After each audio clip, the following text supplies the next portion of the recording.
Thank you so much for coming, dear guests, friends, comrades, ladies and gentlemen. This is a great pleasure for me to welcome you at FEPS headquarters on this special occasion. This is in a way a tradition in FEPS to celebrate the new year at the end of January. And since 2020, we connected the New Year reception of FEPS with the presentation of the Progressive Yearbook. And I have in my hand the latest one. And maybe when you came through the door, you also picked up your copy. If not yet, then you need to ensure that when you leave or before you leave, you will have your own copy. We are really proud of this product. It's really a volume which intends to give a picture about the previous year from a Brussels political point of view of the progressive socialist family, but also look ahead. We also like looking ahead. And to look ahead to the next 90 minutes, let me tell you that it will be structured partly around the yearbook itself, but it's going to be a little bit more emotional in the last part, because this time around the launch of the Progressive Yearbook and the New Year reception is also coupled with the presidential handover. And this is going to form the last 30 minutes of this event. We have our President Maria João Rodrigues and the elected President Nicolas Schmit in the room. They will also actively take part in the program and speak towards the end. But a very important part of this tradition, which we launched in 2020, has been to select just one person which we believe was the progressive person of the previous year, and indeed highlight this example. This person is someone who played an active role in activism, in political leadership, in thought leadership in the previous period, and you might look into the previous volumes which individuals we selected with a background as a Spitzenkandidat, with a background as a minister, sometimes a mayor. You can have all different positions and contributions which deserve the attention of our progressive community. So this time around, we would like to start the program with the introduction and the intervention of the progressive person who unfortunately fell ill a few days ago. She would have come to a major conference of the European Commission and also to FEPS to talk with you, but this was not possible. She will be with us in a moment online. And in order to explain why the choice fell on this leading intellectual, we asked our great friend Rainer Hoffmann, who is the vice president of the Friedrich Ebert Stiftung and the former president of the German Trade Union Confederation. The Friedrich Ebert Stiftung is one of the members of the FEPS network, but a very prominent member with whom we have tremendous cooperation in all different countries, and I would even say all different continents on all different subjects. So this is why it's a great pleasure to have Rainer Hoffmann with us tonight. And I would like to hand over, not this microphone, but this one, to make your laudatio from here. And I think the progressive person will already be watching us. And after your introduction, she'll also speak.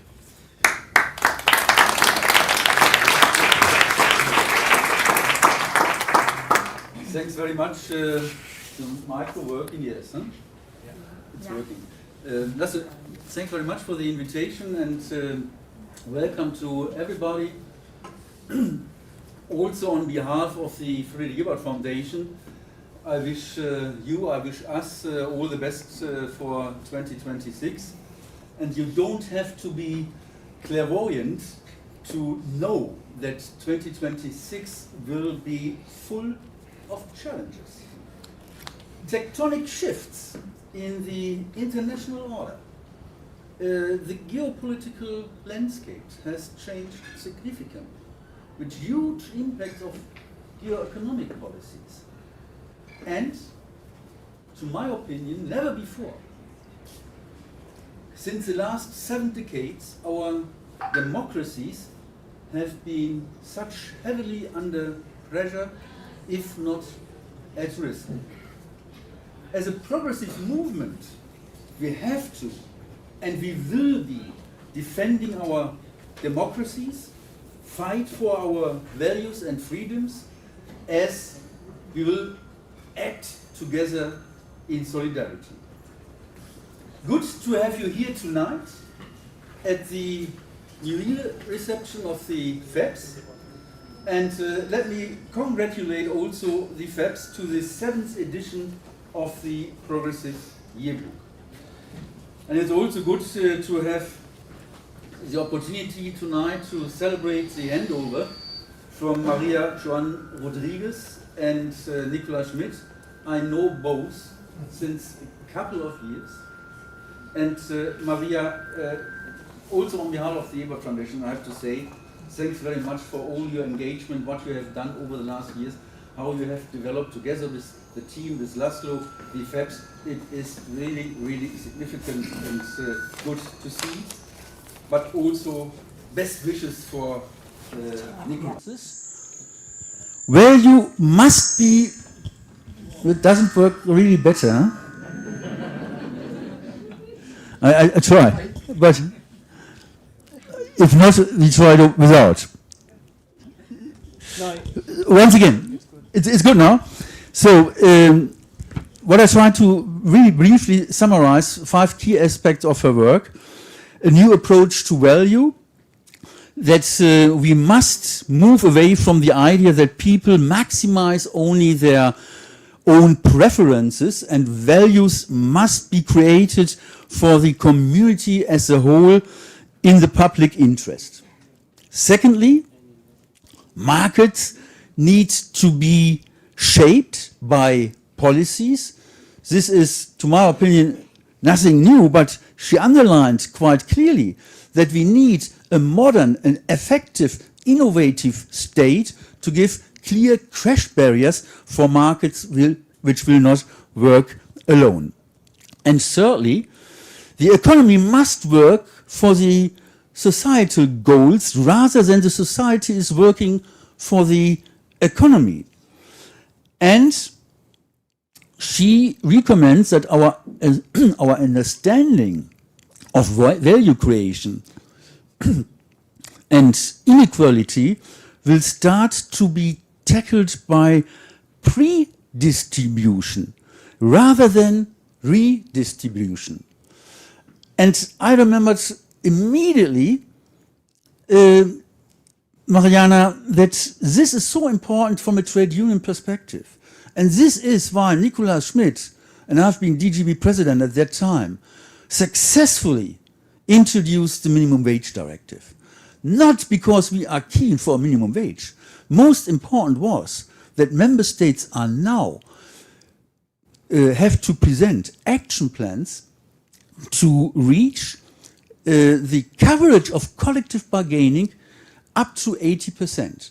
The coverage of collective bargaining is much more important than a minimum wage, and this is what Mariana would describe as a pre-distribution, that the wealth has been also given to the workers who are producing the wealth by the end of the day. And last point in her work is always participation. We need to foster new forms of participation that encourage debates, discussion, and consensus building. Different voices, experiences must be brought together, for example, in the form of citizens' assemblies at the municipality level or at the local level. And as a trade unionist, I would add, if it comes to participation, strengthen democracy at work, strengthening workers' voice. Dear friends, dear colleagues, I think it was a very good decision of FEPS that Mariana Mazzucato becomes the progressive person of the year 2026. Congratulations, Mariana.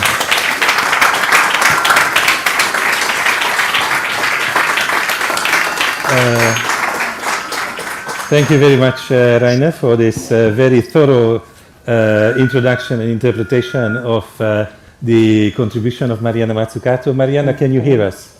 I can hear you. Can you hear me? the- Perfect. Thank you. I still hear an echo, but it's fine. So, yes, I am quite ill, and I have already spread it to 2 people in my family, so it's good I'm not a super spreader. I was meant to be actually with Teresa Rivera today, who I know you gave the prize to last year. So it was also a double disappointment. We have a poster, which I shared with Laszlo, of she and I with the Thelma and Louise, billboard. And we got in trouble because you might remember they have guns. And the poster went viral when Teresa, when she was still the minister for the environment in Spain, she was the only courageous minister who decided to tax the excess profits being made by the energy companies during the energy crisis. This is before the Ukraine war. Anyway, so it's an honor for me to get it from you, from FEPS, and all the amazing people that are there today, but also because my very good friend Teresa, we're sister in arms. And I didn't hear, unfortunately, because the sound wasn't working, what Rainer said. I heard Laszlo's introduction to your amazing yearbook and all the work that you do. So I would also like to congratulate you for your work.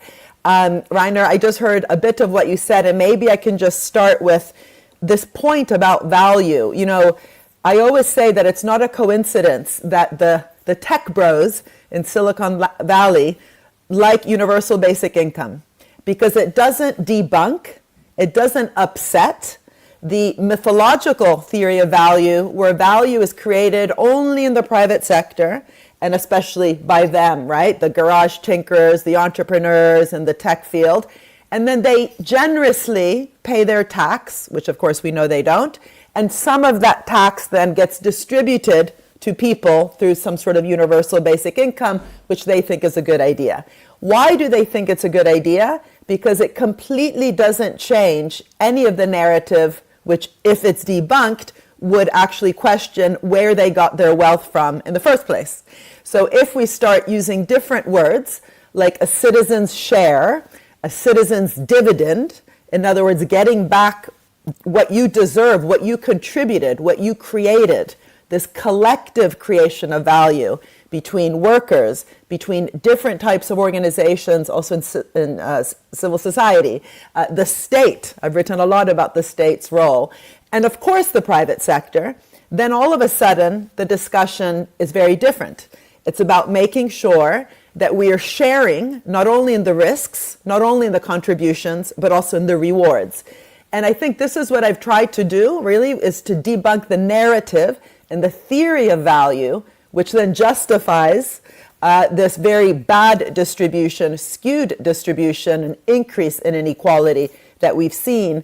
And it's interesting when you look at Piketty's curve, his famous curve showing how inequality has increased since the 1970s, I sometimes have fun going decade by decade, sometimes 5 years by 5 years, and showing the lobbying that happened in those years in order to introduce very regressive, not progressive, so thank you for the Progressive Award, regressive taxation, which was an outcome of the stories, narratives, that are told about where wealth comes from. So as an example, the capital gains tax in the United States fell by 50% in just 4 years through lobbying of the National Venture Capital Association, through this narrative that in order to stimulate innovation, we needed to reduce massively their taxes. And then we needed a communist like Warren Buffett, that's a joke, to say, stop reducing my tax, it's just increasing inequality, it's hurting jobs, I invest when there's an opportunity. Anyway, just to say, I'm very happy to receive this award now in this moment, because we have so many regressive forces, not progressive. The progressive forces have to become allies. We need the academics, the trade unionists, those civil servants that are fighting every day to create better policies, even though they are, often blamed, because we love to blame government. And anytime anything goes wrong. But really also the different types of labor, both through the trade unions, but also all the work that goes into producing our economy. We don't have a theory of value in economics that captures all of that. And what I have focused on is the theory of the state, that it shouldn't just be fixing market failures, but shaping markets. But that's not a normative point. It's also a historical point. But when you shape a market, you can also shape it badly. So it's really just a point to say economies always have directions. Economies are outcomes. There's no economic pressure. The economy itself is an outcome of how we govern public, how we govern private, how we govern trade unions, and how they interrelate one to another. And when those relationships are parasitic and not symbiotic, when we have badly governed public institutions that forget their role and are just giving out subsidies, when we have a private sector that over the last 10 years has spent $7 trillion, that's 12 zeros, on buying back their shares to boost stock prices, stock options, and executive pay, then we have a huge problem. And so maybe I can just finish by saying it's impossible to tackle the problems we have today, whether it's global warming, whether it's the water crisis, whether it's inequality, without actually radically changing these governance structures. And government is often part of the problem. Even public banks, they sound good, but if the bank is just giving money to a sector to stay alive, instead of putting conditionality to make sure that sector produces better work, reduces carbon emissions, and so on, then the public bank is part of the problem. So I think this is a real moment to really transform how we even think about capitalism and look at things like climate change as the consequences, the symptoms of a much deeper problem. And I think the idea of really coming together and debunking this myth of where value comes from, to hold also the energy companies, the pharmaceutical companies, the tech companies to account on the huge contributions they have received by others and then extracted so much just for themselves through all sorts of gimmicks, including the gimmicks that government comes up with, like R&D tax incentives or the patent box, these ideas that often come about through lobbying by those companies, but it's the state that's actually giving away what ultimately is the social value and social infrastructure. So I will stop there because I have no idea if you're hearing me, but just to say thank you so much. And I really hope that together we can, fight back what I really see as all sorts of different regressive forces, but also to remember that those people who are voting for what I would argue is problematic governments, populist governments, they are not stupid. They have been left behind by all sorts of terrible ways that we have governed our global capitalist system. And until we change that, until we bring, as Rainer was saying, people not only condescendingly saying that they should benefit in wages, for example, but give them a voice, deliberation, participation in the planning itself of how to govern the system better, then it's not surprising that we have so much distrust of the so-called elites. And I think that issue of participation and how to co-create even areas like procurement, which is 30% of a government's budget, there's no point in procuring better if the people who are supposed to access the service that's being procured are not being listened to. And bringing citizen engagement in terms of actually designing what I call mission-oriented outcomes, I think is key. And anyway, let me stop there and just thank you so much again. And I hope that I can see you live very soon.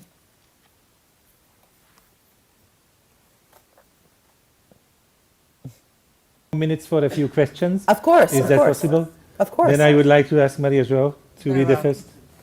Mariana, I'm Maria João Rodrigues, President of FEPS. I hope that you are hearing me well. I am. Fine, and really great to have you again. And you should know that we have full house here to hear from you. Your message was very clear, but let me start by saying that for us, you are a guiding star of economic thinking, progressive economic thinking, and particular in the discipline of political economy. But I would like to come with a question which is about the world today. We all feel that we are moving to a new global order. So my question is, what is your assessment about this? And what do you think progressives should do to reshape the upcoming global order? So this is my question. Thank you so much for your question and also for your kind words. So first we should be very clear what's not new. So for example, the share of labor's share of global income has been steadily decreasing over the last 4 decades. That is not new. It's at a historical low, but it has been steadily decreasing, even with progressive governments in charge. Second, we have over more than, I'd say, half a century, I'd say since the 70s and 80s, reduced state capacity. My last book was about this consultification, McKinsey-fication, or you could add a U, McKinsey-fication of our economies. And that's not a coincidence. That has been due to the design of how we have thought about the state's role. And this weakening of state capacity, even in countries where we have big states, it's not about the budget, it's about investment in the brain, has been a steady fall.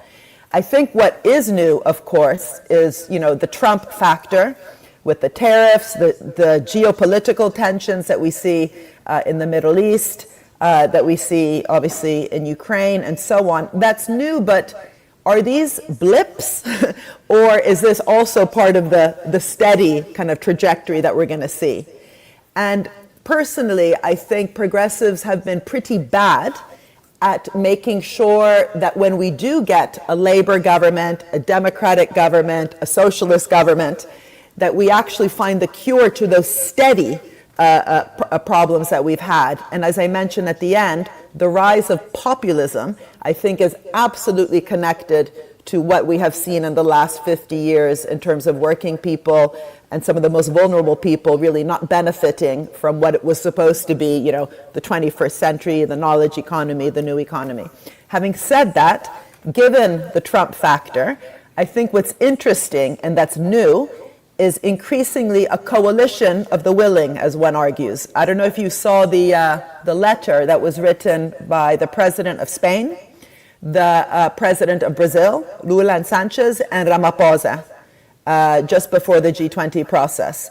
And they really said, multilateralism has to, remain, but if not, we, with others, will fight for the principles of equity, sustainability, and solidarity. And Ramaphosa put those as themes on top of the G20 process, but we all know that didn't happen. So then the question is, I think a big question is this new kind of BRICS bridge, or China, South Africa, Brazil, Spain, some leaders, China's a bit more controversial, but is it possible for some leaders to come together, like Mark Carney said in his Davos speech? He talked about the middle countries. Can that actually happen? Will it happen? Do we see the courage? Because what we have seen in the last months is incredible cowardice amongst countries. And I must say the European countries have been particularly disappointing, whether it's about Palestine, whether it's about confronting Trump on his deeply racist policies and so on.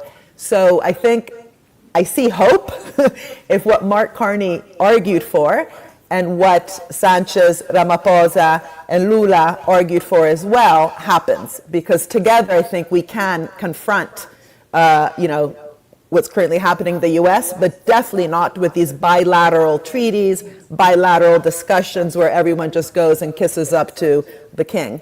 But just to finish, the trajectory of extractive policies, so 7 trillion, as I mentioned, is what has been spent by the global corporates in the last 10 years just to buy back their shares.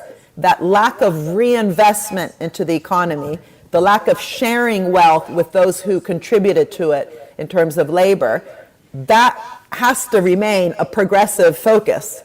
And if we start getting distracted with Trump, who's so good at distracting everyone, then he will win. Thank you so much. Thank you very much for this answer.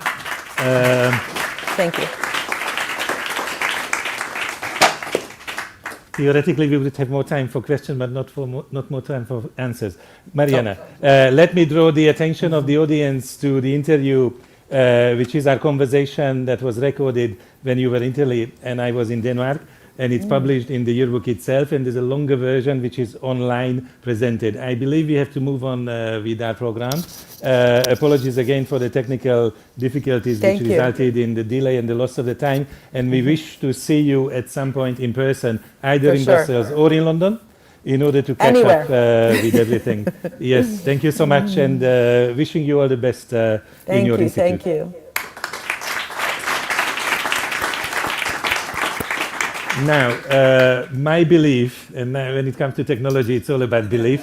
My belief is that before going back to Hedi Justo and her guests, we can see a short video about the Progressive Yearbook itself, and then the short interviews with the two other authors from Paris and Rome, respectively.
First of all, an applause to the FEPS comms team who realized this video to present the content of the Progressive Yearbook.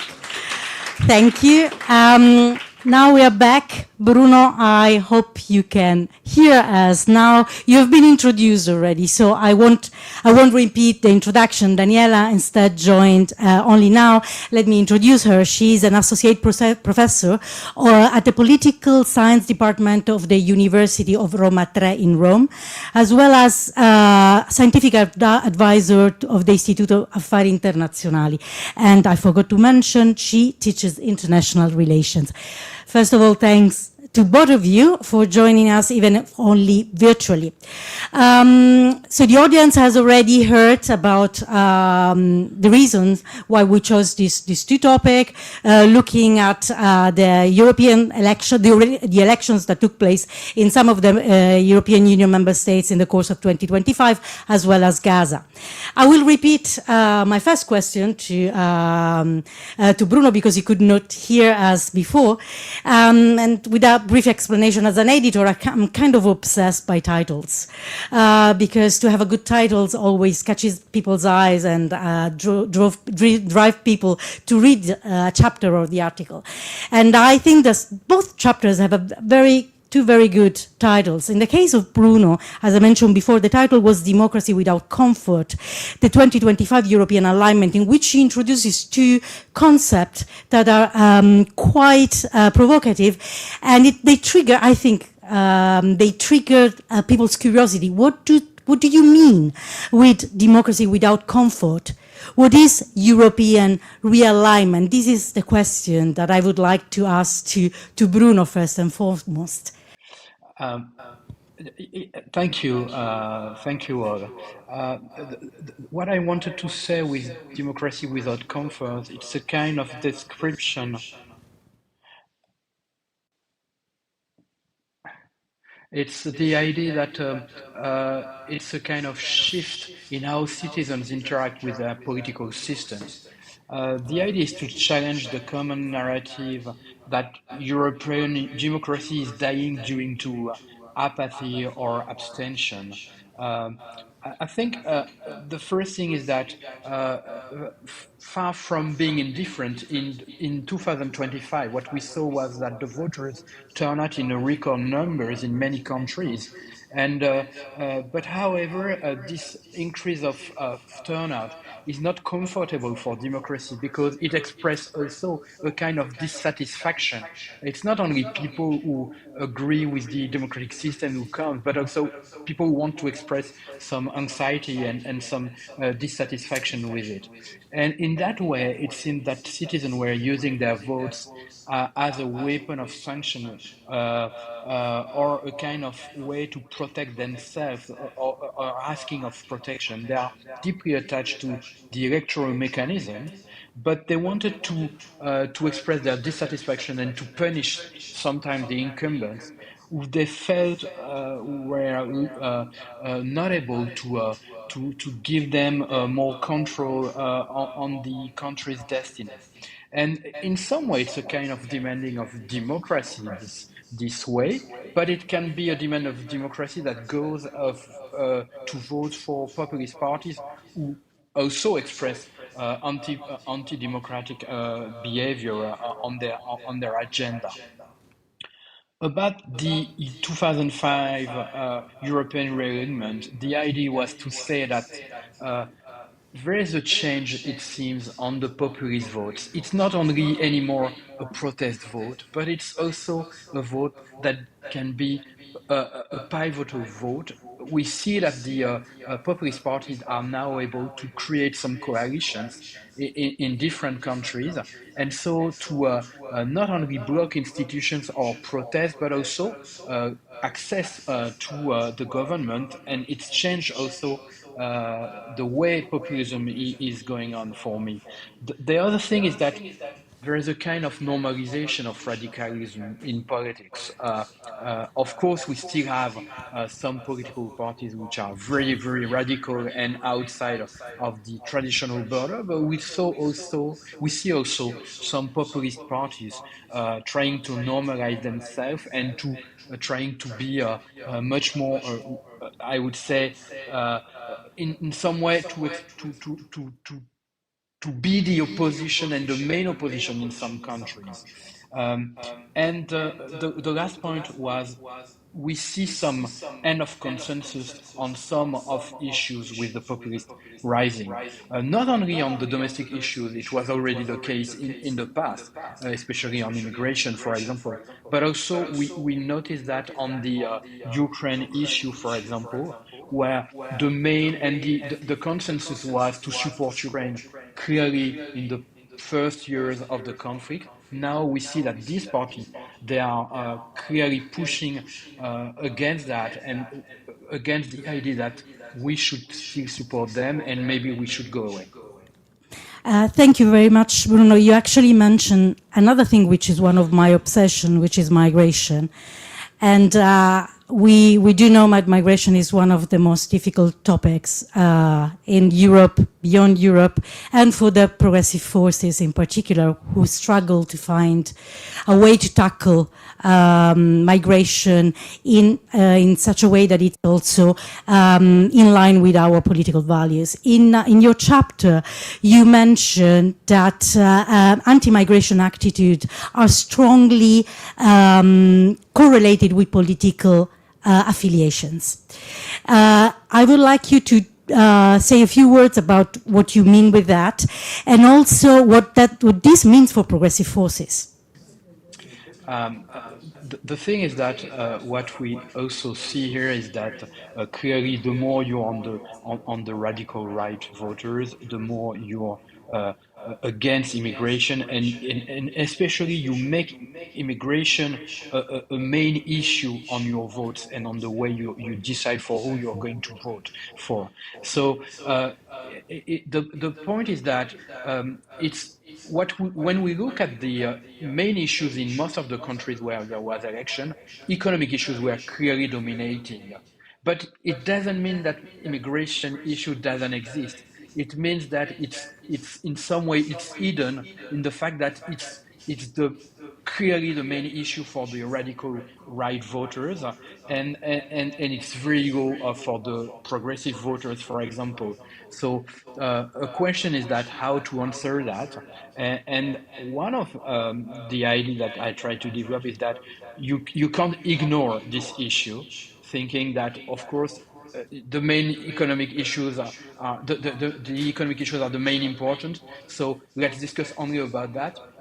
We have also to neutralize it because clearly there is a link for the radical right voters between immigration and economy, because for them it's because of immigration that there's problem on the economy, there's instability on the economy, and they feel that the government don't have the control of the destiny of the country because of that. So of course you have to show and to discuss that and to show that it's not the case, but clearly that's why we see in some countries already some progressive tackling this issue, discussing about it, and trying to, I would say, invent a way for the progressive to deal with the immigration issues in a different way than the populists are trying to deal with it. And continuing speaking about what progressive forces should do to regain voters.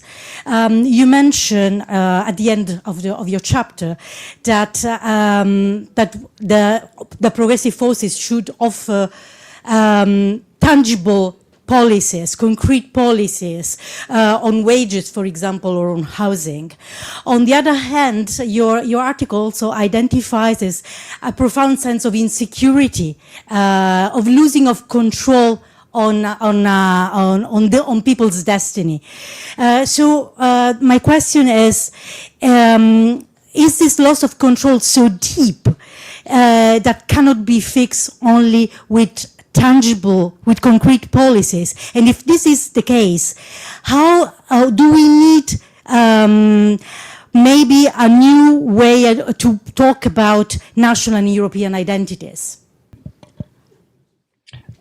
I think they can't be tackled only with concrete solutions and concrete policies, but having concrete policies on these different topics is essential to tackle it. I mean, it's the first step to show that the progressive governments are trying to take back control on that and to change things on that. It's not enough because most of the time it's long-term policies and it doesn't give results in a few months, in a few days. But it's necessary if we want to change the narrative of the populace saying that everything is out of control and there's no more efficiency of any political power in our countries. So I think that's the first step, and that's why the progressive should still not forget that and should still focus on that first, on these concrete policies to change people's life and to answer their economic issues and economic insecurity. Thank you, Bruno. Thank you very much. I will now turn to Daniela, who, I said it before, Daniela, you wrote a chapter on one of the most tragic developments in the world last year and still continuing, which is Gaza. I start again from the title of your chapter, which I really much liked, which is the indefensibility, difficult to pronounce, of Europe in Gaza, which is really a powerful title and a powerful indictment of Europe's inertia. You argue in your chapter that while the EU was quick, and we all noticed that, to champion in favor of international law when Russia attacked Ukraine, it remained paralyzed instead when in the case of Gaza. If we look beyond the conflict in Gaza, what are the consequences, in your opinion, of this inertia, of these double standards when it comes to the EU's credibility as a normative power?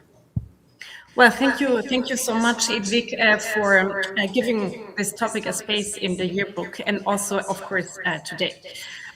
So now, coming to your question, the concept of normative power EU is of course bound to a certain moment in history. It appeared in the early 2000s, which has of course been a period in which the so-called international liberal order has been at its peak during the US unipolar moment. However, today our world has changed quite profoundly, and we are moving towards a multipolar world, or what Amitav Acharya has termed a multiplex world. Multiplex is a term that embraces the idea of a multiplex cinema, in which various global and regional powers have various films on the offer, and these films compete for their audience. And in that world, many states in the global south, they no longer buy the European Union's film of human rights, democracy, and international law for all. The normative power that this vision can hold in a multiplex world depends, of course, on the EU's consistent adherence to it.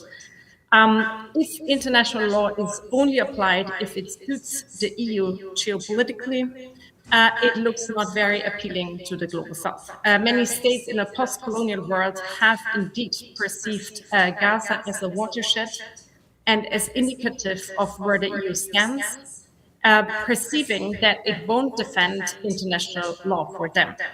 Indeed, states such as South Africa have actually normatively intervened at the International Court of Justice to make, I think, this very point. This hasn't just been a legal intervention, but really a negotiation of order, of normative order, and posing questions of who has rights under this order. Thank you very much. We cannot speak nowadays about Gaza without also mentioning what's happened recently, the constitution of what Trump has called the Board of Peace. The Board of Peace was initially foreseen in the peace plan that Trump proposed to solve the war in Gaza, but in the establishing document, there's no even mention of Gaza. So my question concerns both the peace plan and this Board of Peace, or more generally the Board of Peace. So the peace plan, what is your assessment of the Trump's peace plan? Do you think it has any hope of success? Do you think that Europe should support it, or do you think Europe should rather trying to find its own way, its own proposal? Do you see alternatives out there? Yeah. Thank you so much. Well, so as I argue in my contribution to the yearbook, the question of Palestine is a world order problem. And indeed, what we see with this board is that it becomes a first instance through which Trump seeks to entirely sideline the United Nations. So this underlines this point, right? And so I think thinking about if it makes sense to join that or not, maybe we should take a step back and look at the US role in the Middle East for the past 50 years, right? For the past 50 years, the US has been the key mediator in the Middle East peace process. And in all this time, it has failed to mediate any peace in Israel, Palestine, and the region at large. And so I think it must be very clear to everyone that this newest form of US peacemaking will certainly not lead to any peace. Like the Trump peace plan, it is not only a competitor to the United Nations, but it looks more reminiscent of League of Nations trusteeships rather than a peace plan. It prioritizes a Trump economic plan, which sidelines UNRWA, and it proposes a US rather than UN-led temporary international stabilization force. There has been an alternative Saudi-French proposal presented in New York in June 2025, I think. but the Europeans have not succeeded to insist on that proposal, right? Shortly after Trump presented his peace plan, and the French actually voted for the UN Security Council resolution which endorsed this plan, and the Saudis have even joined or have announced that they will join the Board of Peace now. What is missing here, I think, is an independent European or Arab European proposal, there is a proposal, but the Europeans, they cannot actually insist on it, right? And so I think what has already been mentioned before by Mariana, it is important now for Europeans that they remain so accommodating or submissive to President Trump, and that they actually resume their independent agency in foreign policy. And in my contribution, for example, I show historically a little bit the evolution of the role of the European Union or the European Community and the European Union. And the Europeans, they had this independent role in the 1970s and 80s, right? Actually, the whole European foreign policy is formed on the Arab-Israeli conflict. And when they played this independent role, for example, through the Venice Declaration in 1980, the Europeans in the end had an impact on the US position. So I think the Europeans, it is a question of political will to take this role again. Thank you so much, Daniela. I've been told that our time is running, but maybe we have the time for one quick question from the audience to one of the authors. Any question? No?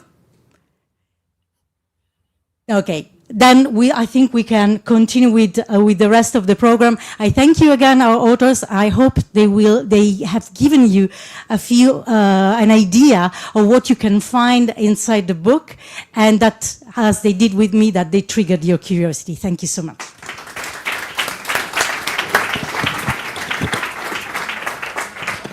Thank you, Hedy, and thanks to both Bruno and Daniela for this conversation. Indeed, the rest can be read in the book itself.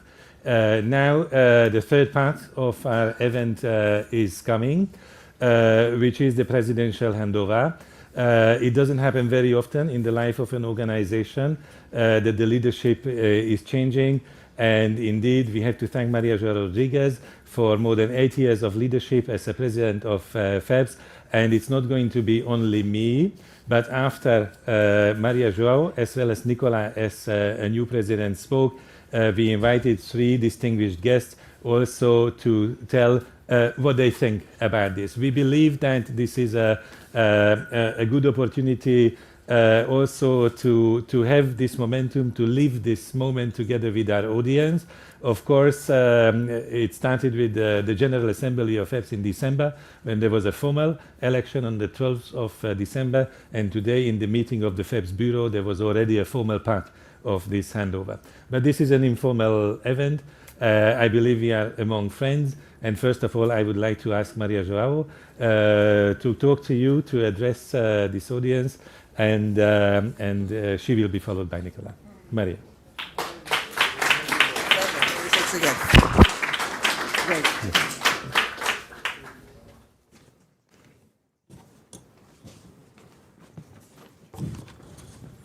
Let me first of all greet all of you for coming in this beautiful hub of the progressive thinking in Europe, something we have built together. So we have many friends, I see many friendly faces here, and this is a moment to celebrate. I will speak today not only as FEPS President leaving office, but as a European politician. Because I would like to share with you what I feel, and something I'm sure that you also feel. I feel that we are going to a new world. By coincidence, last week I was in Davos, speaking in the civil society initiative called the Leaders Forum, and I saw what all of us we have seen, meaning the old world order crumbling. And now we are in face of crossroads, and we have on one hand those who would like to have the world organized in terms of spheres of influence, and driven by those who think they can pick land and resources wherever they want without respecting international law. This is a possible world. But then we have another possible world, which should be based in rules, but in fact new rules with more justice, and making sure that democracy, human rights, they are really delivered, and democracies work for these human rights and sustainability together. This is a completely different vision of the world. And let me tell you what I really feel, is that if we see the planet from outside, yes, we have a beautiful planet. And we cannot just accept that our world will be driven and run by autocrats. We cannot accept this. We want our world to be driven by democracies taking care of planet and people. This is what I want. And I'm sure this is also what you want. So I believe that for us progressives, we need to make sure that European Union will be in the second camp. And this means to have a European Union with bold plans for real European democratic sovereignty. This is the moment to push for our strategic autonomy in many fronts, in defense, in security, in energy, in digital, but most of all to make sure that our choices on social standards and environmental standards, they are really respected. I believe that the time has come, and the next months will be a high test for this, to take bold decisions. And at the same time, we need to move forward with the enlargement. We have a big plan for enlargement, and this is an imperative, while at the same time, we need to reform our European Union. And then to the world. Yes, we need stronger Europe to uphold and reform multilateral system while we set these new kind of strategic partnerships. Because if we are able to set strategic partnerships with Latin America, Africa, with Asian countries, we are countering this Trump vision of the world organized in spheres of influence. So we do have a huge responsibility. And I'm very pleased to tell you that I consider that FEPS has worked hard to put on the table many contributions about all these issues. And this was possible because FEPS is here, so a team, in fact a small team, 25 people, but a much larger community. We have hundreds and hundreds of experts working with us. We have hundreds and thousands of actors, the civil society working with us. And we have a full connection with our political family in all fronts. So this is the base of the FEPS inspiration.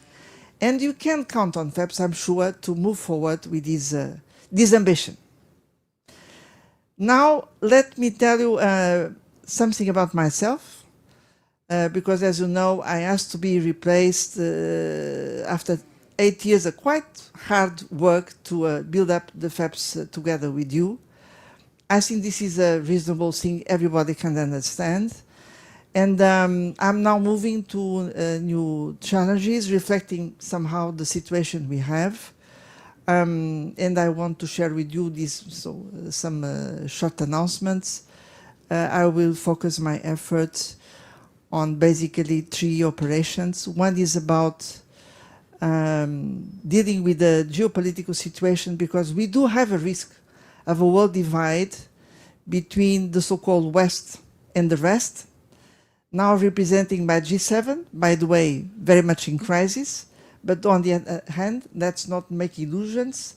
The rest can become the BRICS. And so this is a big risk for the world, and irresponsible consequence of Trump's strategy. I believe the way to deal with this is, of course, to uphold multilateralism, to reform the United Nations system, but at the same time to use the G20 because this is a more inclusive club, and to bring a stronger voice of the European Union to the G20.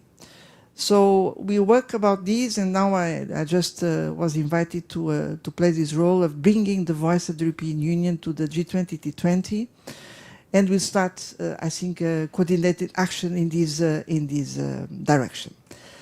The other challenge I think is worthwhile to work on is the digital sovereignty, because I really believe that without stronger European digital sovereignty, we lose sovereignty in all fronts, in prosperity, in well-being, in green transition, in social justice, in democracy. So this is a central cause for us. We need really to shape the way digital transformation is taking place, and particularly what is about to come with AI developments. And finally, most of all, I would like to tell you that I decided to accept another challenge, which is about the international far right, because we do have an international far right, clearly organized, operating across the world, and here also in Europe. So we have now plans, the global progressive mobilization. We have new bodies being created, and one of them will be in the South, in the global South. This will be called our World Institute, and I will be with several others from different continents, part of the leadership of this institute, because we believe that we need to give a stronger voice to global South as a key ally to progressive Europeans. So this means that I will go on around in Brussels, also going on with some travel, but you can count and counting on me for the next phase. Let me conclude by saying the following. Of course, I'm proud to be part of those who were able to give progressive impetus to the European project. I remember when people were saying, well, we cannot have a real European strategy for growth and jobs and for social cohesion. We made it together. I believe that in a certain moment we prepared a treaty to reform the European Union, and then we lost it in a referendum. But then we rescued the treaty, the Lisbon Treaty now. But I must tell you that the thing which for me is really a great honor to be part of this was the fact that during the financial crisis, and where we're dealing with this painful austerity, incredible drive, big mistake, we could really impose a European social pillar, a European pillar of social rights. And I'm so proud to be here in front some of the key actors, Esther Lynch, Esther. I remember the lot of talks we had to make sure, member by member of the European Parliament, that will force the Council to accept the social pillar. By that time, it's good to remember that the main opponent was in the Council. Guess who? Orban. Already Orban. We knew it coming. And so, again, working with Nicolas Schmit. Nicolas Schmit would then, as a commissioner, turn the pillar into a real action plan. But of course, Nicolas, our story together started much earlier, much earlier, in the so-called employment strategy adopted during the Luxembourg presidency. And since then, we became friends, and that's why I'm really so happy that you accepted this responsibility now. I'm pretty sure that we'll move FEPS for a new phase, and together with Kaiser, our vice president. And look, I would like just to use my last seconds to say that FEPS is something we could create together. We have a big FEPS community, all the member foundations, all the experts, all the stakeholders, all the friends. But I really need to conclude my really sending a big thanks to the FEPS team in-house, the 25 kind of heroes which are able to produce a fantastic job. And also a big thanks to Laszlo, Secretary General. And with this I conclude, and many thanks all of you for coming.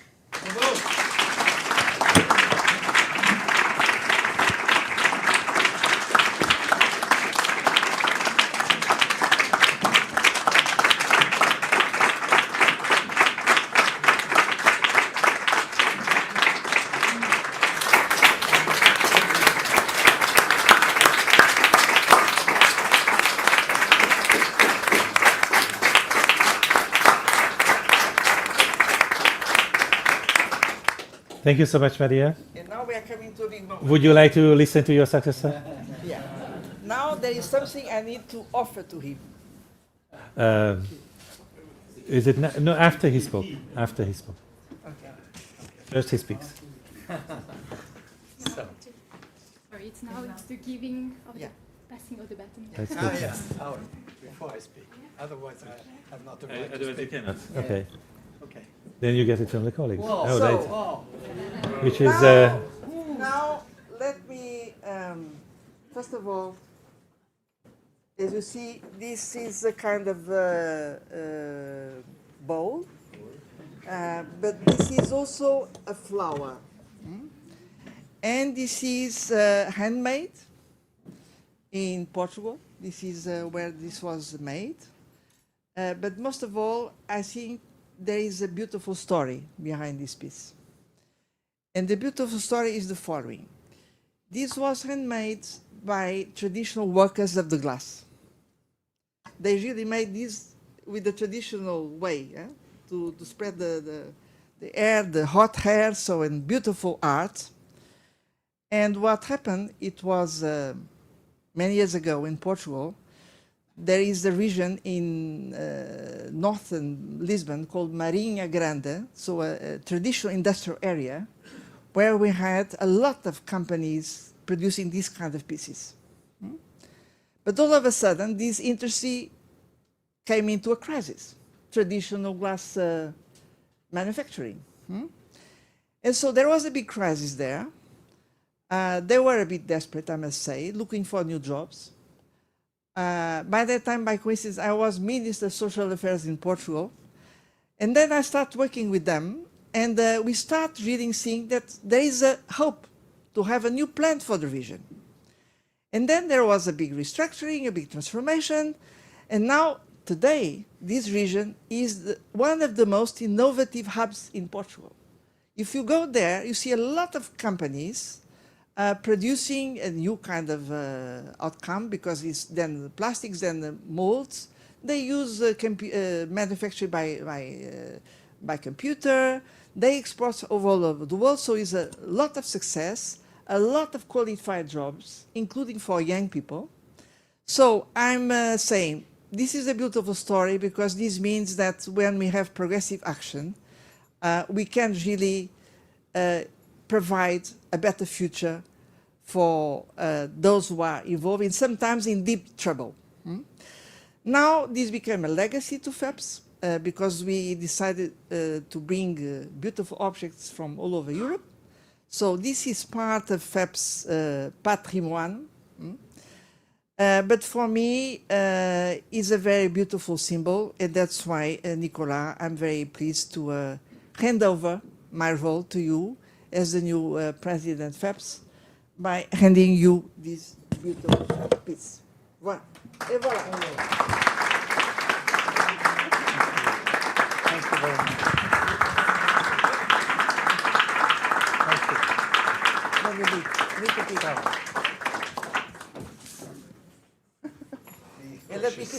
Ah, yes.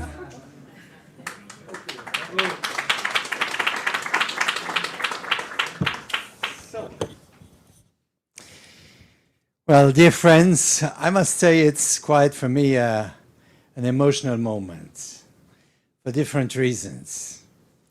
First, because I never had imagined to become the president of FEPS, as I had never imagined, by the way, to be the lead candidate for our family during the European election. So I must say that life, and beyond life, perhaps also our movement, was very kind to me and has been very kind to me. So I joined this social democratic movement when I was quite young, more than 50 years ago, so you can imagine. And I see that things are going on. And it is for me a very great incentive to go on. Dear Maria, I never had imagined to be your successor, by the way. You called me when I was Minister of Labor to be the coordinator of social and labor affairs ministers. And I enjoyed it. And as I said this morning, I learned a lot from you.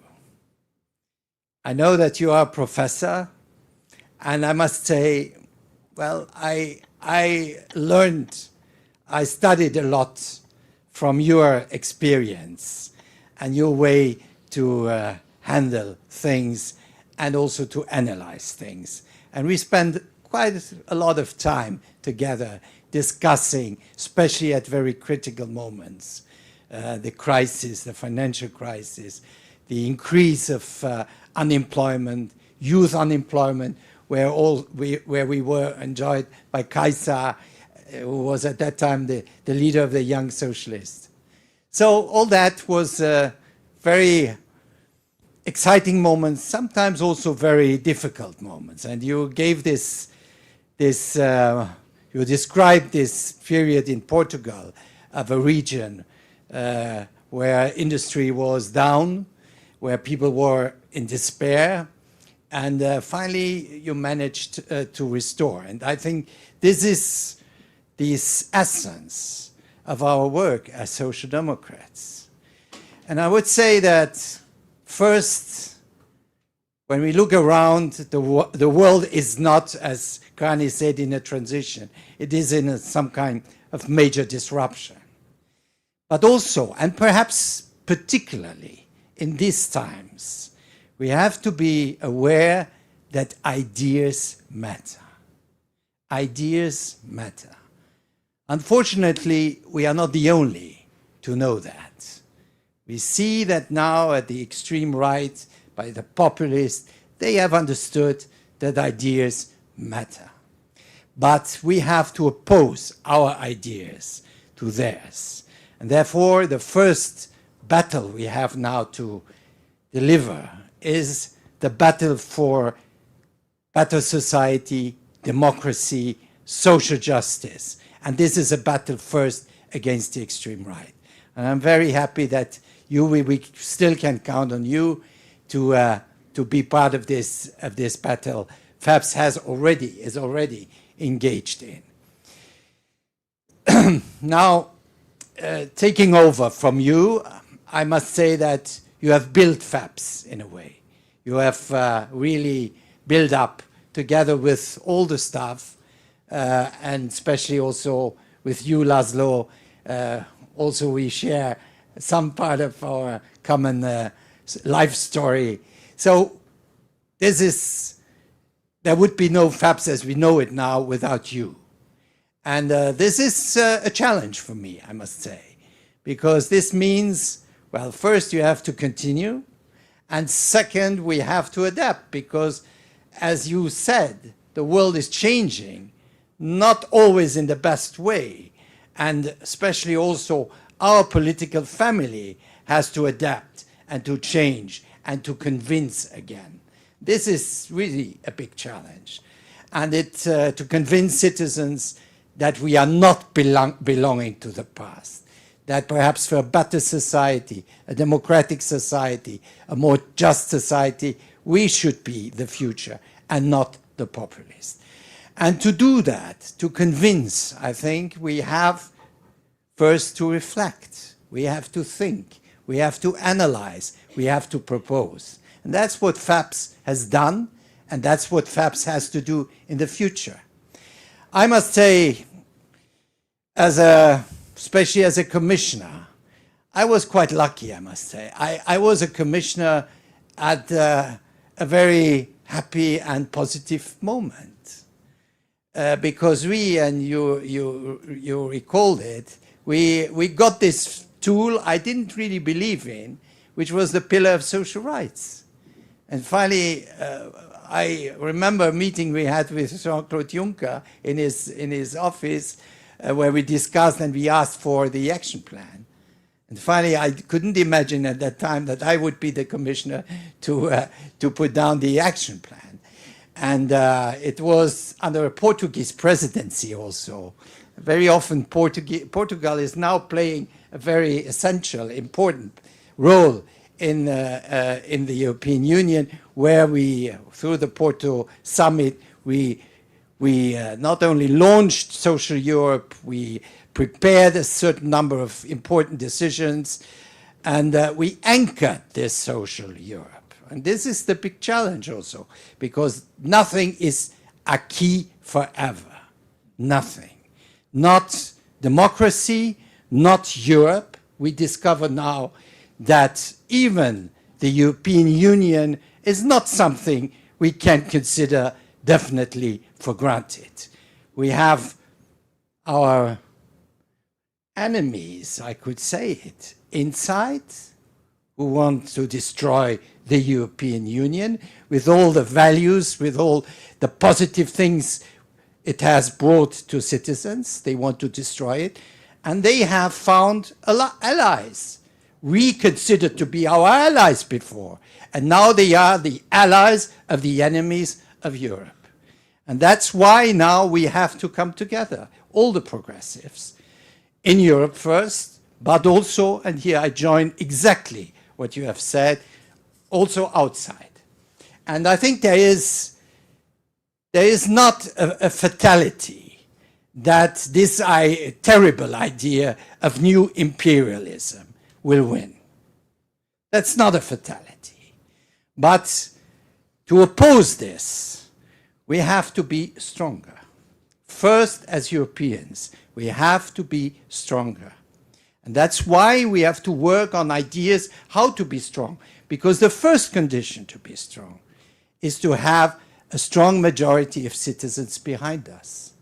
If citizens do not care about Europe, if citizens do not care about a strong Europe, well, we have a problem. So there is a work to be done about citizens. And that's a bit the discourse now. I'm a bit scared. Because you cannot just limit Europe to a discourse on competitiveness. Though I am the first to say, yes, without competitiveness, without an innovative, strong economy, well, we cannot make it. And I think when we listen to Mariana Mazzucato, she would absolutely agree. Everything depends on how we define and how we implement this competitiveness. And we see that we have a return of this neoliberal ideology coming back on this issue of competitiveness. And we have to oppose, and we have to present a counter model. This is not just to criticize, but we have to propose a counter model. And that's what FEPS has to do with others. That's what, together with Lina's group of high qualified intellectuals, we have really to work on alternative, credible solutions. That's one thing. Second is a word on our DNA. Well, I had the pleasure to be for some years Minister of Labour and Social Affairs. I had to be the pleasure and the honor to be Commissioner for Social Affairs. And I think this is something we have really, really to preserve. There is no credible social democracy without a strong commitment to social justice. And social justice, it's not just about distribution, and I fully agree what has been said. It's before distribution. Certainly distribution is important about taxes and all these issues, but finally it starts with the world of work. And it starts with the world of work, which is also in a total disruptive period with the new technologies, but also with a return of some brutal capitalism. Let's call things as they are.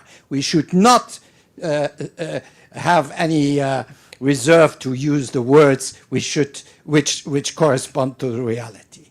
And that's part of how we approach these issues, the world of work, the exploitation, the new work models. I tried to at least bring some progress through the platform work, to better wages, to collective bargaining. It's about, and it's not because, Esther, you were here, it's about the position of trade unions in our society. If there are not strong trade unions in our society, in our world of work, well, there will be no progress. There will be regressive, not progressive, but a regression. So we have, that's what makes also our progressive family. We have to work together, parties and also trade unions, but also civil societies organizations which are involved in social issues. So now there's a lot to do. We have to give us our priorities. That's always a difficult exercise, Lazo, because the demands are huge, but we have to give us our priorities, which correspond also to the expectation of the citizens, to the expectation of our partners. And one of my wishes really to bring people as much as possible together, which means, I mentioned trade unions, but I mean also inside our family, our European party, Giacomo, we have to tighten our relationship. We are in some way also a service or a service institution. So if you have demands, tell us, and we work together on the topics, and especially, and I see members of the European Parliament, our group. Our group has to be strong. We have not the strongest group, but we have not the weakest either. And now it's a very important moment. And we know the different issues in the parliament. So now we have to support the group. And the relationship between FEPS and the group is crucial.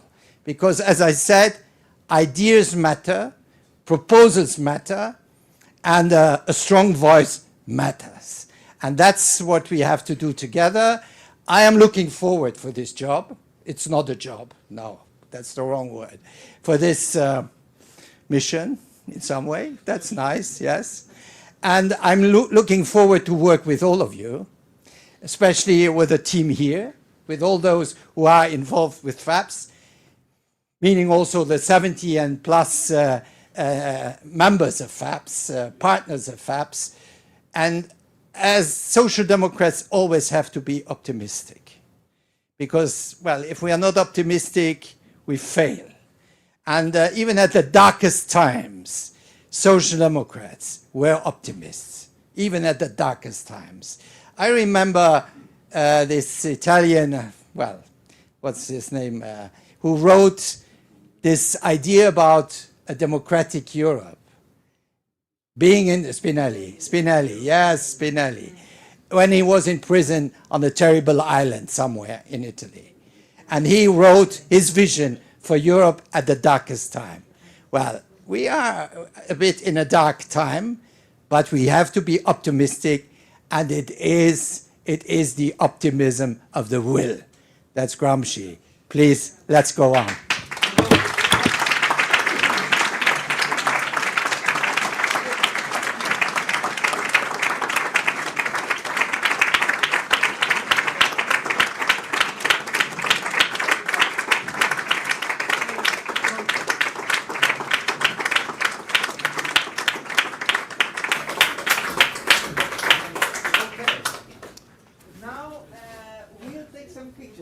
No, Maria, exactly. Quickly, exactly. The two of you would take the picture, and then we continue with the three contributions. Okay, if you go.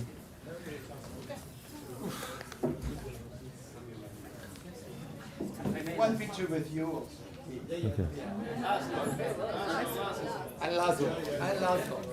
Yeah. Thank you very much. You should also join. You're vice president, no? Yes, okay. And Lina. Okay. The whole family. Thank you very much. Very nice indeed. Thank you very much. Thank you. Okay. Yeah. Now I'll read you. Okay. Yeah, exactly. There will be a photo opportunity after the three guests spoke. Yes. Okay. Because now, as we have seen, Nicolas did not only inherit a vase, he also inherited an audience. And then this audience will be very demanding, but the FEPS team is here to support you in this very, very demanding work. And then we invited three guests in order to speak a little bit to raise further the temperature. First of all, I would like to ask Fabrizia Panzetti to speak on behalf of the S&D Group as a Secretary General from the European Parliament. If you want, you can also use this mic. Thank you, Laszlo, and really it's a great pleasure for me to be here today. Let me first of all give again a warm welcome on behalf of the S&D Group to Nicolas Schmit. It will be a pleasure to work together, and I also wish to thank Maria João and Laszlo for the incredible work done to bring FEPS really to the next level, because this is what you've done in terms of structure, in terms of transparency, in terms of substantial capacity of the political research and analysis. I believe, and we believe, that FEPS has now grown into, since its foundation in 2008, into a center of excellence and an intellectual hub for progressives from academia, from politics, from civil society. And it has also become, I have to say, a unique hub for young political academics and researchers, which is a very precious tool today in times in which maybe, as many said before, we need a fresh look at how the world is dramatically changing and how we as progressives can redefine not our priorities, but our posture, our way of talking to people, of being into politics. Many of our S&D Group members are actually very involved in FEPS. As you know, Lina chairs your scientific committee and council, and Andrea Schieder, for example, chairs your Next Left program. So the integration is really deep, and a lot of our members and staff work together daily in conferences, seminars, research work. So we are already working a lot together, but I think we will need to push this integration to the next level, as Nicolas was saying. Friends, I think we are not only witnessing a seismic shift in the global order. The global order is actually falling apart as we knew it. The rules-based global order is falling apart. The new order that someone would like to shape is an order that we don't like. It's founded on might, is based on power politics. And not only this, there are forces, there is a black wave, but I would say a black international, that is trying to, that has as a main object, one of the main objectives, and this was detailed in the US National Security Strategy that came out a few weeks ago. that has as a main target to destroy the European Union as a cooperative, rules-based project, and that has also the target to destroy us as progressives, family, because, and you can see that in the European Parliament, but many national level as well, because for the moment we are the only ones holding the line in many member states, also in the Parliament. Nicolas was mentioning that. In the European Parliament, we see we are holding the line of the progressive and pro-European objectives, while we have the European Popular Party that picks and chooses alliances and goes to the far right whenever this suits the need. All this to say that, by the way, on Monday and Tuesday, we will have in the European Parliament a transatlantic gathering of this Black International. All the Peter Thiele lot, the Heritage Foundation, they are gathering, they are organized, they have a lot of money to do politics. And there is, again, in the national security strategy, a precise mention to the fact that the US will proactively fund and support nationalist parties in Europe. So we have to be aware of that, and we have to organize. And we believe that this is a huge, maybe this is a dark hour, we see it's dark, but it's also a huge opportunity, both for the European Union, and I think our leaders are starting, and our family first, because Pedro Sanchez was one of the first to speak up when the Greenland crisis came up a few weeks ago. So Pedro Sanchez and Mette Frederiksen were the only leaders in Europe that had a bold voice and a clear stance. It's a huge opportunity for Europe, and it's a huge opportunity for progressive and for our family. As Carney said in Davos, you quoted, there are a lot of countries and a lot of forces that are still looking at us as the sole alternative in the world for an alternative model. And I think the idea of having a global progressive mobilization in Barcelona in April, but Giacomo will come to that, I think, after me, is the right way to do, This is also why our group is changing the way it organizes and runs its political work. We are trying to make our approach more strategic, more focused. Of course, we have to attend to the 24, 27 committees daily, but we want to define a strategic plan that turns around the backbone of progressive policy, which is affordability, which is the European social model, which turns around an idea of competitiveness which is not meant as a trade-off with the social model, but which is defined by EU social model, by social welfare, by the sustainability, by public health, by decent wages. So this is the European competitiveness in the world right now. So we will be defining this strategic plan together. And in this new era of tighter and more effective cooperation together, I think that, as I said before, it is paramount for our group to establish a more structured cooperation with FEPS. We are not a think tank. We do parliamentary work. We do our elaboration connected to that. But I think we need you. We need your elaboration. We need your support. And we need to go together into this new era. And also in a world of fake news and lies, I think that, as Nicolas was saying, a fact-based analysis and scientifically based policy solutions may be more important than they were ever. Just to finish, I am fully confident that our political leaders understand and share this need of cooperating. I'm sure that Nicolas will provide for the necessary leadership at FEPS to do that. Sharing your vast and rich political experience that I don't have to recall, but as a EU ambassador, as a minister, as a European commissioner, and even for some time and I like to recall it as a member of our S&D group, which I'm very proud to recall.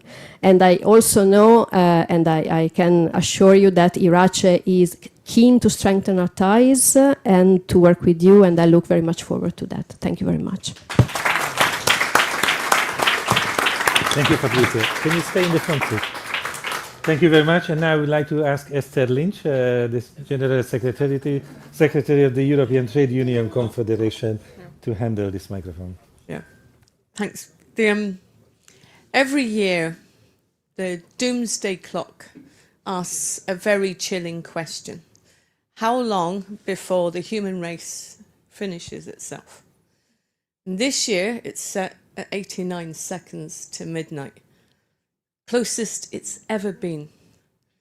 And against that backdrop, many want us to become full of despair, full of fear, and completely disorientated, to argue with ourselves, to see each other, our neighbour, as being our competitor. And we have the alternative to that. Working together, we'll live up to our responsibilities to have and win an alternative. Our responsibility now, it's our watch, is to work together, and we need the help of FEPS to have the intellectual, we need the help of FES also to have the thinking background that gives us the backup for our arguments. I know the trade union movement is ready to play our part. I know here we have all of us taking commitments to work together, but I think we really need to double down on it now. And just to say, really, like, we need to get very active, very deliberate, and to say that you can rely on the ETUC to be with you on that journey. So that's my first wish, because I get 3 wishes tonight.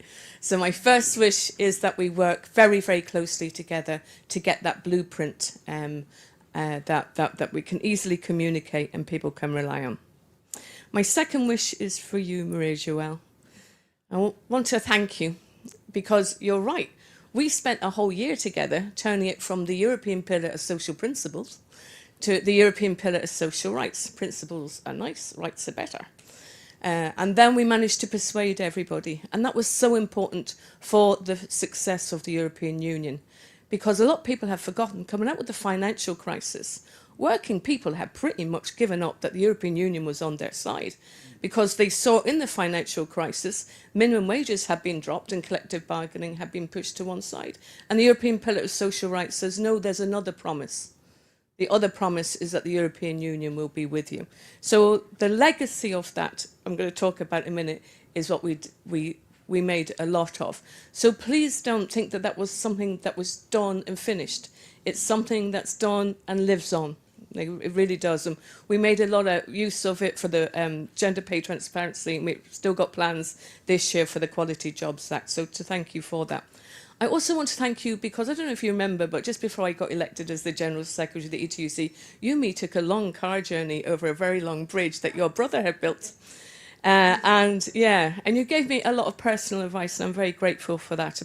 And it is about building bridges, and you've done that. And I'm really excited to see what you're going to do next in this fight against the dark international. So my wish is that we continue to work together. So that's and to wish you success. My next wish is for you, brother. So we work together, and also with Agnes. So Agnes Jongerius. So it was a magic mix of 3 organisations, 3 ideas, three energies, 3 people, willing to not give up no matter what happened. We didn't give up, and we never forgot who we were fighting for. What we were fighting for is the weakest. People who need a minimum wage, people who need to be able to join a union and bargain. And we were successful then, and we will be successful in the future. So I'm really looking forward to the times that we're going to have. And I'm really excited for what you're going to bring to FEPS as well, and to already invite you and Laszlo over, and let's have a conversation about how we're going to work together. And that's my wish for you, is that also that we continue in your new role, to work together and to already ask your help. I know that we discussed before about the psychosocial risks and how that shows up as a physical thing in workers. So the most recent example I had of it, I was talking to the union that represents bus drivers. And there was a time when, if you're a bus driver, that you could, you'd see, I used to get the bus to work, I can now walk to work, but when I used to get the bus to work, you get to know the driver because they'd be on your route at the same time every day, yeah? And so they'd know that you were late, and if they saw you running, they'd hold the bus back. 20 seconds, 30 seconds, they'd hold the bus back for you. But now, with the amount of monitoring, they can't do that. So the driver feels bad about that, because they see you every day. And then you go, because he takes off. And so that relationship is damaged. So this psychosocial impact of all of this tight monitoring, this over control of workers, the damage that it does to the human relationships that we all have. It's the same for nurses, not able to spend time with a patient who's scared, a teacher not able to spend the time with a struggling student. All of that is carried in the body of the worker, who every day gets up and knows the day that they want to have, and then isn't able to do it. So we need your help to make that argument, to help us with that argument for the need for Quality Jobs Act to also tackle psychosocial risks created by the we say, too many targets, too little time to do the job, not enough resources to do the job. And then finally, because I know everybody's waiting for a glass of wine, I do want to thank the trade union colleagues who can see us sitting over there in the corner, and to say, I really very much appreciate the ability to have, the Labour family come together. And we shouldn't underestimate that. And so to thank you on behalf of all the trade union colleagues that are here for the constant recognition and support that you've both given to the ETUC and the trade unions over the period. But thank you. Thank you very much, Esther.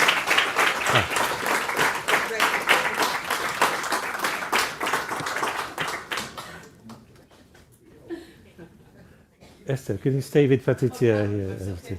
And then the last word should go to Giacomo Filibeck, Secretary General of the Party of European Socialists. Thank you so much for being with us tonight.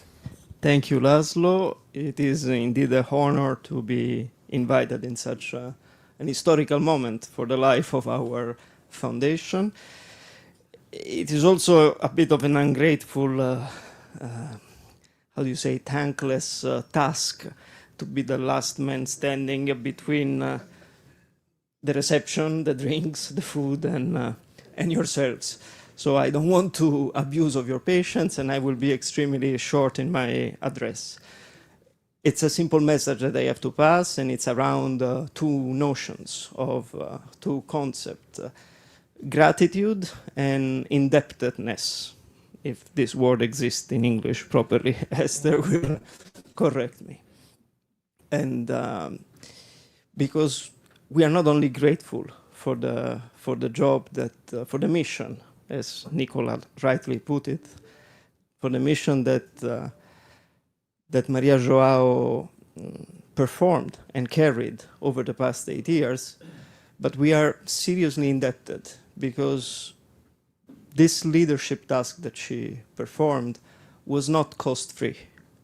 It came with consequences for her that I'm not going to dive in this moment, but you all need to understand that she paid a high toll for taking the leadership of FEPS.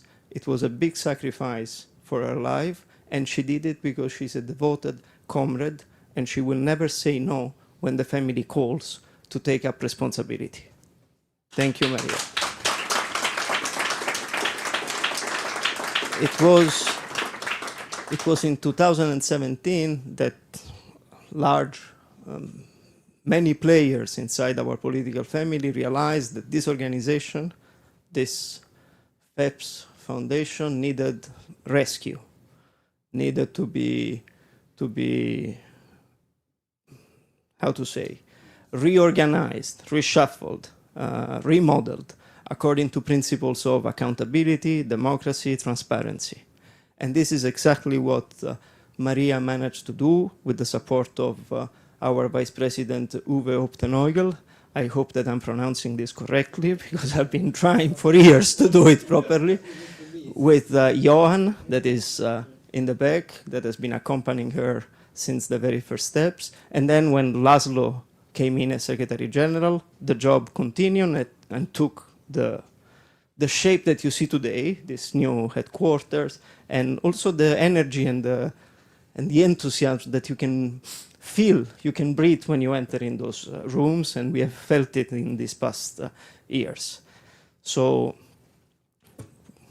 I feel indebted, particularly on a personal level, because it was with Francisco André, at that time the International Secretary of PS Portugal, with Antonio Costa, which was the Prime Minister and leader of the party, that the decision to ask you to be available for such a role was taken, and we are grateful for you having said yes. We are also very grateful and indebted to our comrade Nicolas Schmit, because he performed a role that was not at all easy to do, and he did it with a devotion and a dedication and a commitment that only those who have been 24/7 with him following during the campaign for the last European elections. And I see Santina on the very back. She's always putting herself in the back because she doesn't want to appear, but she has been seeing him together with us when he accepted to be the lead candidate for the European Parliament elections for the presidency of the Commission. This was also a very complicated task, which he decided to take and carry on until the very end. It has been an intense journey. We have learned a lot about you, about each other, about the movement, about our parties, about their campaigns, about our limits, and about our great skills. And we had enjoyed a very nice lunch in Malaga with Lina that I will not forget. But the fact that you have done this without hesitation since day one until the end of the campaign, it's a remarkable signal of your seriousness, again, your devotion to the cause, to the family, and also your abnegation, your capacity to deliver for the sake of what we stand for. So we are, in that sense, indebted, but we are still grateful that you have also accepted to continue to work with us, continue to work for the benefit of our political movement by taking over the role that Maria has performed so far as president of FEPS. You will always have the support of the party, respecting the autonomy and the independence of the political foundation that is given, so that the authority doesn't read anything strange in this address. But we also know that we will count on a loyal supporter from you and from the team of FEPS. And indeed, we have a lot to ask you, because, and now I conclude with two very short political messages. It is indeed true, as we have been discussing in the Bureau today, that, and as Maria João has repeated also here, we need to put our brain at work to reform the way the old world works. You mentioned the G20, you mentioned the United Nations, but our tasks as European Social Democrats, as European Socialists, as the second political family inside the European Parliament and at large within the European Union, is first and foremost to try to make the best use of the existing tools that we have to make Europe stronger, more resilient, and responding to the needs of our citizens, and to be up to the task of this tragically changing world, order or disorder. But we also need to put our brain at work to reform the European Union in the way it works, which means to be brave enough to reopen the file of touching the treaties. And this is not an easy task. This will require a lot of political will and strength from the side of our leaders, and we don't have that many in the European Council or in other institutions, but it will also require a lot of intellectual contribution from the side of those who know what would be necessary for the next step of the European integration project. And for this, I believe that FEPS will play a crucial role in accompanying us in this endeavor. We have announced this in the last leaders' meeting on Thursday before the Extraordinary Council took place, together with Pedro Sanchez and Antonio Costa and others who definitely share this view of the need to improve in order to resist to the adversaries that we have within the European Union and outside of the European Union, as you very eloquently said. And then we have to perform outside of the European Union as progressives. And here comes the decision that we took at the last Congress in Amsterdam to call for a global progressive mobilization. The 17th and 18th of April, under the hospitality and leadership of Pedro Sanchez, we will gather all potential players that identify themselves in all continents belonging to anything that is democratic left, liberal progressive, social democrats, socialists, from Lula in Brazil to Australia, Prime Minister Albanese, Canada, Carney, very famous after Davos speech, the Mongolian Prime Minister, the South African President Ramaphosa, you name it. We are going to invite all of those that can bring a hope to our own constituencies, first and foremost, to our sympathizers, to our voters.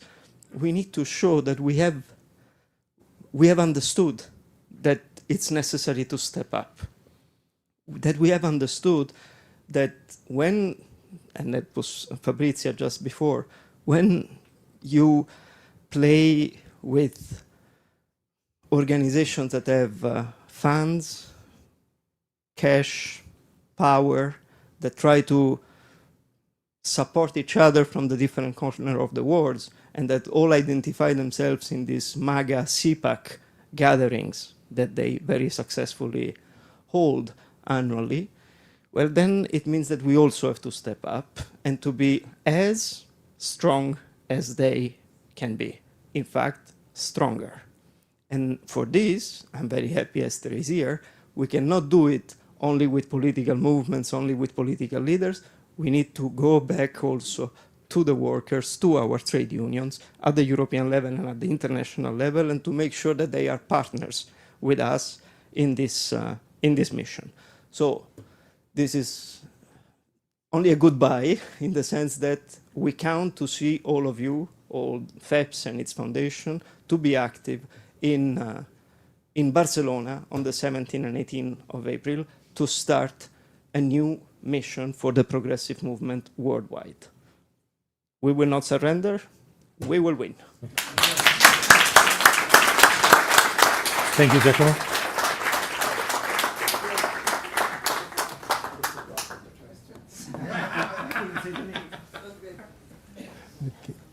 Can you also just for the last minute stay in the front seat?